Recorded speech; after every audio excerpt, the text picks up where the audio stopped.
Bienvenue à Agri-Agro, votre magazine agricole. Dans ce numéro, il sera essentiellement question de cacao. Et vous l'imaginez aisément, il s'agit de l'actualité cacaoyère avec le ralentissement de l'évacuation du cacao ivoirien. Et pour en parler, nous recevons sur ce plateau M. Toussaint Nguessan. Il est le président de l'Organisation mondiale des cultivateurs de cacao, OMCC en abrégé. Monsieur le Président, bienvenue sur ce plateau. Bonjour, Monsieur Aouré. Alors, on pourrait d'entrée de jeu tenter de vous poser cette question. Que se passe-t-il réellement autour du cacao de Côte d'Ivoire? Est-ce qu'il y a problème, effectivement? Bon, il y a que depuis cette campagne, on assiste à un ralentissement, effectivement, comme vous l'avez mentionné, dans la commercialisation du cacao, dû au fait que nous sommes dans cette campagne-là, une conjoncture qui n'est pas favorable à nos activités de commercialisation, surtout parce que le marché international est un peu en déphasage avec les prévisions de nos organes, de nos structures de gestion et de commercialisation. Donc il est question de réajuster, il est question d'ajuster, de faire des réglages et puis repartir de plus belle comme ça l'a toujours été. Il faut noter que depuis 4 ans que nous assistons à la réforme de la filière café-cacao, le marché a toujours été à la hausse. Donc vous savez, tout ce qui grimpe, c'est sûr qu'un jour il faut s'attendre à ce que ça baisse. Et le marché du cacao, pour tous les initiés, ils savent que c'est en dents de scie, ce n'est pas seulement rectiligne. Donc ça peut monter comme ça peut descendre. C'est l'effet de la spéculation, vous voulez dire? Oui, mais le marché, il a toujours été spéculatif, comme vous le savez. Et il y a donc toujours eu des conséquences et des avantages, bien sûr. Absolument, tout à fait. Donc nous pensons que nous saurons rebondir, nous saurons redescendre sur le bon pied pour repartir de plus belle, parce que vous savez, le prix du cacao ne se fixe pas à Abidjan, encore moins dans un pays producteur, et tout se décide à Londres, à la bourse de Londres et à la bourse de New York. Et quelles que soient les difficultés, le prix bord champ, il demeure. Oui, nous avons l'avantage en Côte d'Ivoire d'avoir un prix garanti par le gouvernement. Donc jusqu'à ce jour, le prix garanti aux producteurs est de 1100 francs. Et nous voudrons profiter de votre plateau pour saluer l'action du gouvernement visant à payer un prix, juste un prix rémunérateur aux producteurs. Maintenant, il faut que nous travaillions à sécuriser davantage ce prix, à le rendre beaucoup plus durable. Alors, Monsieur le Président de l'OMCC, il se trouve que les producteurs ne sont pas contents en ce moment même. Dis-je faux? C'est vrai. Quand vous chargez votre cacao que vous avez récolté, cabossé, fermenté et séché, et que dès que vous le vendez, on ne vous donne qu'un reçu d'achat qui peut durer de décembre à janvier, c'est sûr que pour défaut de liquidité, pour absence d'espèces, pour faire face aux besoins quotidiens, naturellement, on ne peut pas être content. Oui. Donc, ce n'est pas une situation voulue, comme je l'ai dit, c'est une conjoncture défavorable pour cette campagne, mais c'est une situation qui va être un vieux souvenir dans les jours à venir. Alors, vous êtes sur le terrain, vous êtes au contact des populations, des producteurs. Qu'est-ce qui se fait pour justement ramener la sérénité dans le milieu?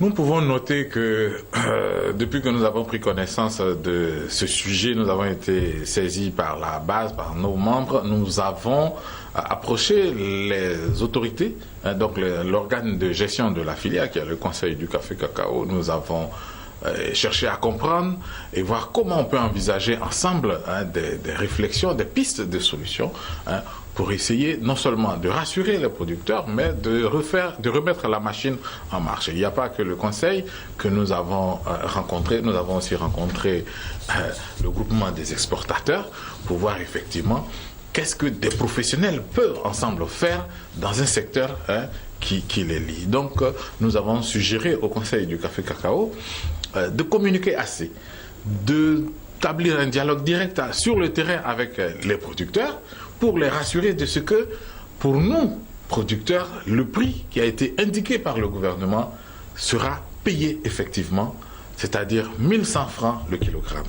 Donc, une tournée a été initiée par la direction du Conseil Café Cacao, de San Pedro à Soubré,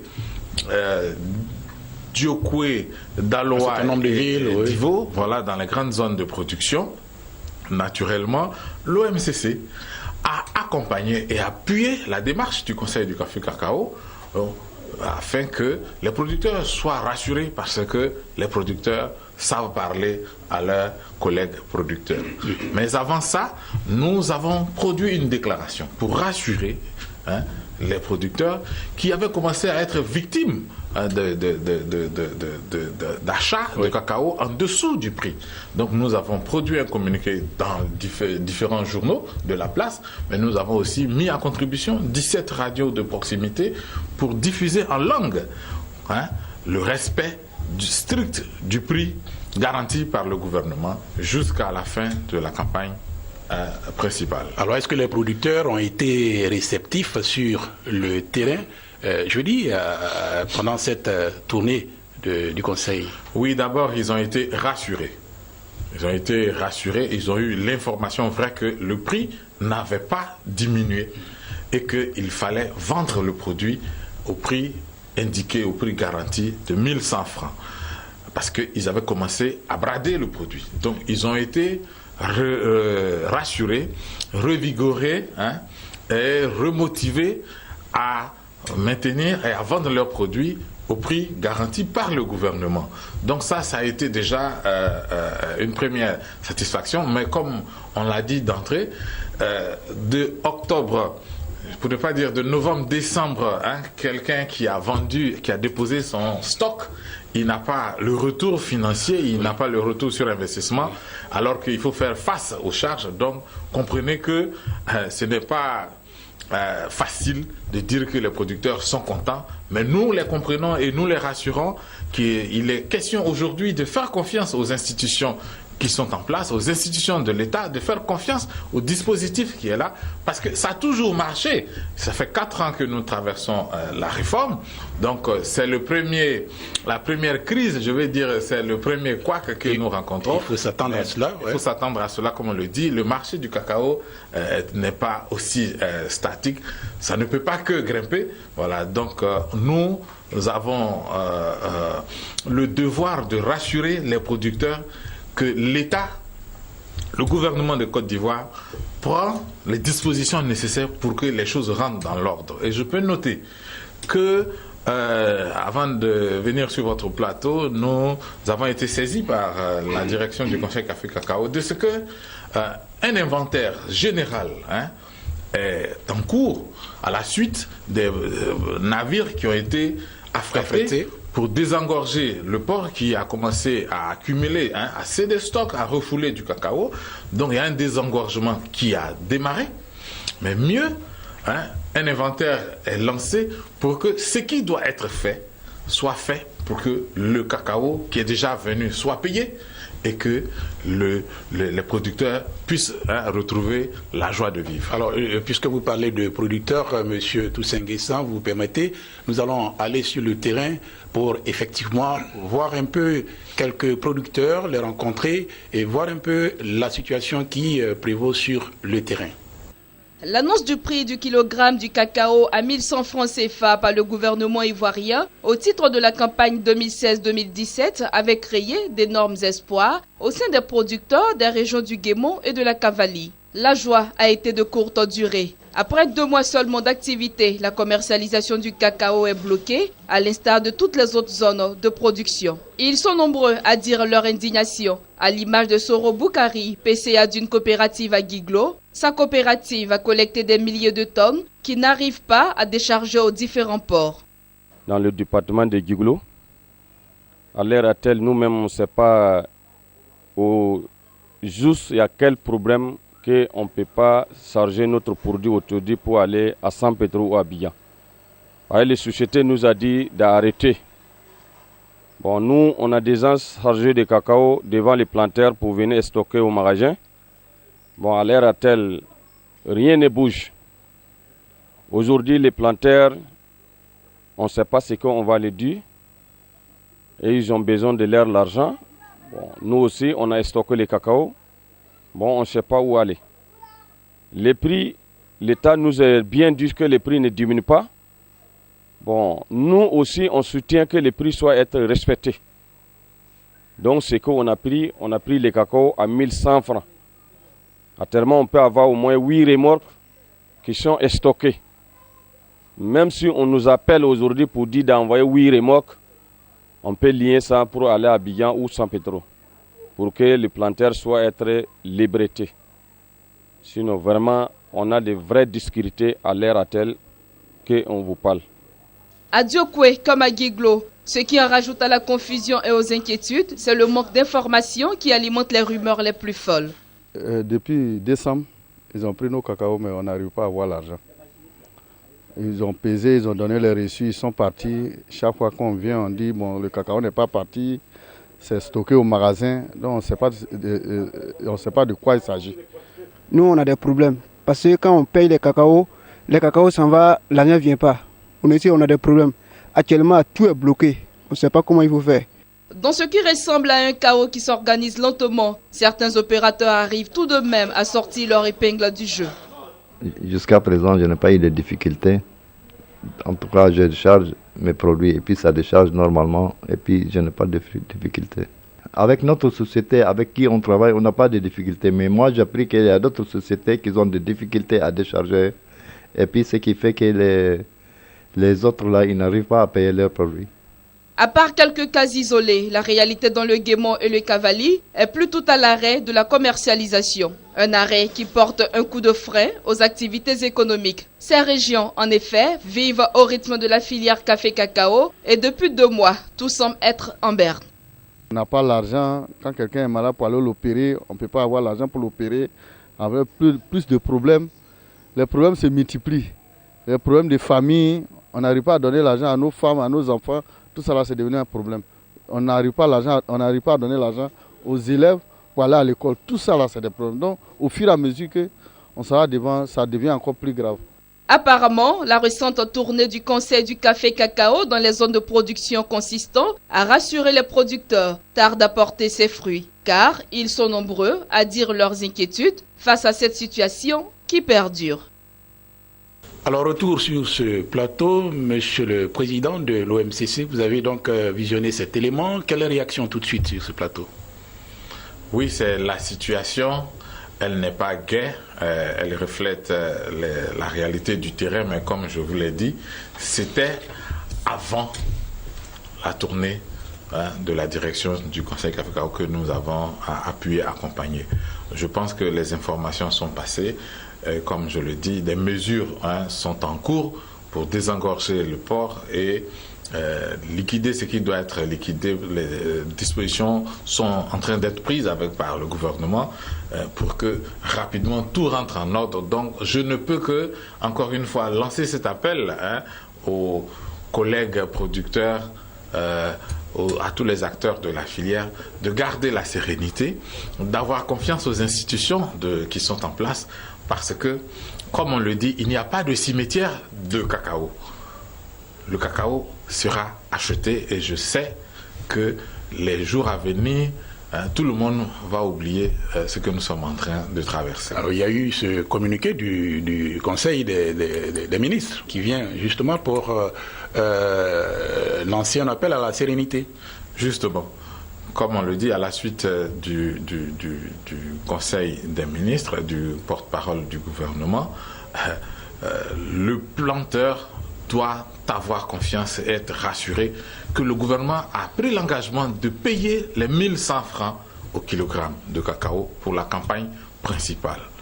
Donc, nous, producteurs de cacao, devrons être rassurés que nous aurons les 1100 francs jusqu'à la fin de la campagne principale, comme indiqué par le communiqué du gouvernement. Alors aujourd'hui, est-ce qu'il n'est pas temps de ressurgir sur l'interprofession? Oui, vous savez, la nature a horreur du vide et nous devons profiter de ces situations de fois douloureuses pour essayer d'avancer.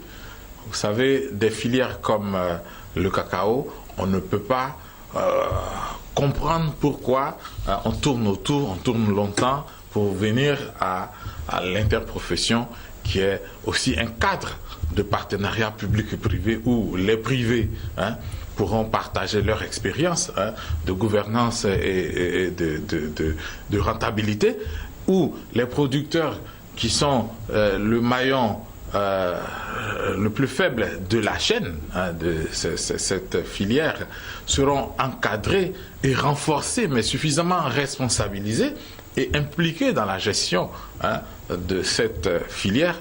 Et puis bon, naturellement, on a le gouvernement qui sera dans son rôle régalien pour réguler l'activité. Donc, il n'est jamais tard pour bien faire.